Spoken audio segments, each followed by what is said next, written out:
All right, day one of build anyway. I guess we'll call it the build. Been working on it for a year now, but day one of the contractor getting here.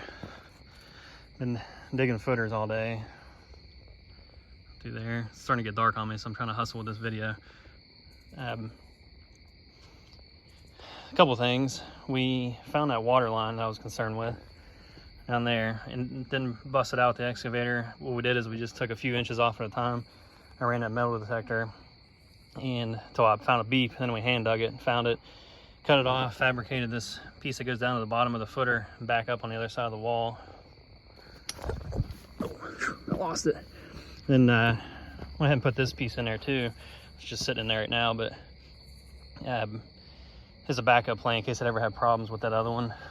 For one thing, I can't pressure test it because once I put water in there, there's no way to get it back out, and then this could freeze tomorrow morning. I mean, there's just, if it was maybe June, I'd probably pressure test it and hope we get concrete in here before it freezes, but since it doesn't, we just can't test it. So theoretically, it could leak from the get-go, and I'm just done with it. And again, I'm not gonna know till maybe next spring, and all this will be concrete in here, new deck put back in. You know, you can't get in there and mess with it. Underneath the footer, there's a bunch of fittings down in there. So my thought was, let's go ahead and stick this in there, and I'll figure something out later if I need it.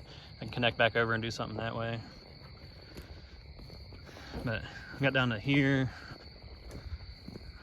this side. I haven't done this one back wall yet, so we gotta get all this spoil out of here somehow. And I think once we get this back one cut, it's gonna be hard to get down over this hill. So they got from here down around here,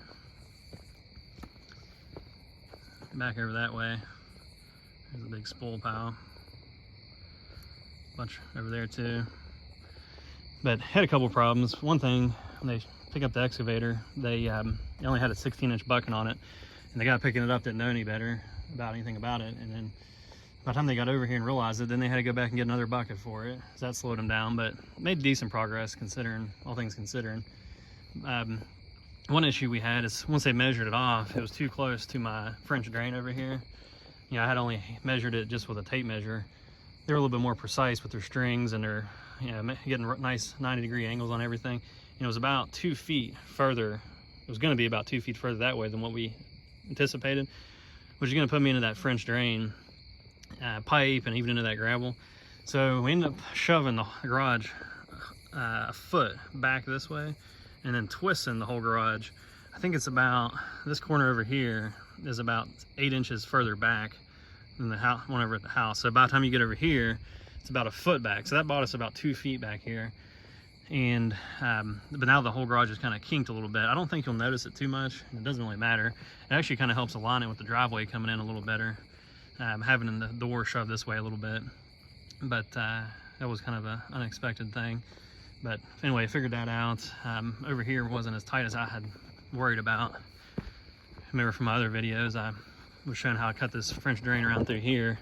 I wanted to make sure we kept enough, you know, maybe a foot of clay in there to keep the water from coming on here, which would then have to go through the footer drain and all the way around, defeating the purpose of the entire French drain. So anyway, that ended up being pretty good. You know, wouldn't mind being have a little more distance, but I don't think it's going to be a problem.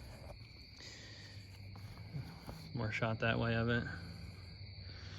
So tomorrow we got concrete coming at 1 o'clock, and they got to basically finish cutting this back one in. It's, you know, 44 feet on the back side.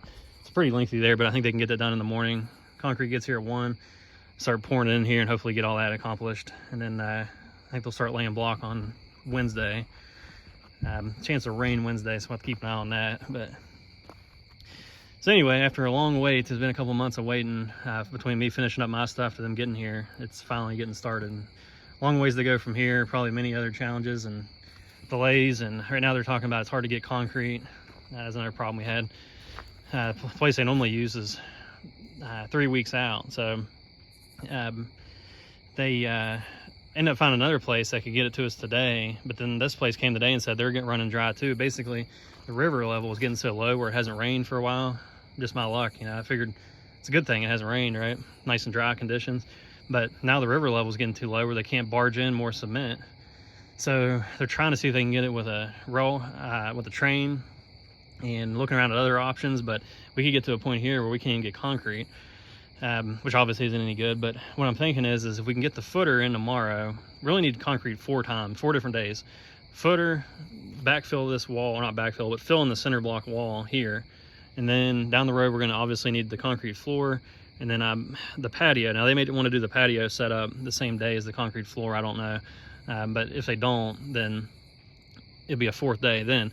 But what they're thinking is they're going to actually get it under roof before they do the floor. So originally they told me they were going to do the floor, get the block in, go ahead and get a bunch of backfill gravel in here, pour the floor, and then be able to build it off of the concrete floor, which sounds nice, but it's a couple problems with that. For one thing, to set that beam in there, they're gonna have to pick it up with a bobcat or a skid steer of some sort, which isn't here yet. So they'll be driving into here. The post will be probably around in here somewhere, and picking it up and setting it up in there, framing it in. I've been concerned about is, you got I don't know what skid steer weighs, 8,000 pounds, 10,000 pounds. Then you got a 1,000-pound I-beam hanging off the front of it and you're doing that on 2-day-old concrete floor. Just sound like a bad idea to me. Obviously after a month it could probably handle it just fine, but I hate for him to come driving in and start cracking the concrete. So anyway, he agreed with that concern, and so what they're going to do is frame it, like I said, and then at the end, at the last thing, pour the concrete, and then they shouldn't need to drive on it for anything because they already have the beam in here at that point. They'll just be driving on gravel and stuff to put it in. So I was happy to hear about that, plus just other things like rain. It won't be such a big deal if it's raining a little bit when they're pouring the concrete because we got the roof over it. One bad thing about it right now is the leaves are still on pretty decent. It's what day is it? October 24th, and it still a lot more to come down. I was a little worried, they start pouring a big concrete slab, big gust of wind comes through and leaves just start raining on it while they're trying to buff it out. And so anyway, that was a concern of mine, so that won't be as big of a deal with the roof on it. So let's see what else to show you. I think over here I had to do some stuff with this power line. When I ran it in here, I didn't quite know where to end it at, so I just left it a little bit long. Well, then when we kinked the garage over a little bit like this, it brought even closer to it. So I had to get down in there and cut it off a little shorter so it doesn't hit where that footer is. Of course, tomorrow this will all be concrete in here, and we didn't want it pouring over into here and interfering with that. So I cut it, and then at some point I'm going to have to cut it again to tie that 90 in there, bring the 90 up to the side of the garage here, and then of course my meter box and stuff. But so anyway, I had that going on today too, trying to figure it out. Trying to think what else we ran into. Just kind of meeting them, getting to know what's going on, understanding their schedule and what they're thinking about some things. It's all part of the day-to-day. And I think it went pretty well overall. Like I said, a couple issues. For one thing, they brought that equipment trailer in here. I told them not to ahead of time, but I don't think the driver got the message that it's about impossible to get out of here with a big trailer like that. So spent about a half hour trying to back it out of the driveway. He got stuck, bent at the side of his bed up with it, get down to my ditch and stuff. And anyway, it was a mess. If they would have not done that, I would have saved about a half hour this morning easily. So anyway, little things like that. But overall, I'm glad we made as much progress as we did. Didn't have any major problems. So hopefully tomorrow goes good and we get concrete in here and take it from there.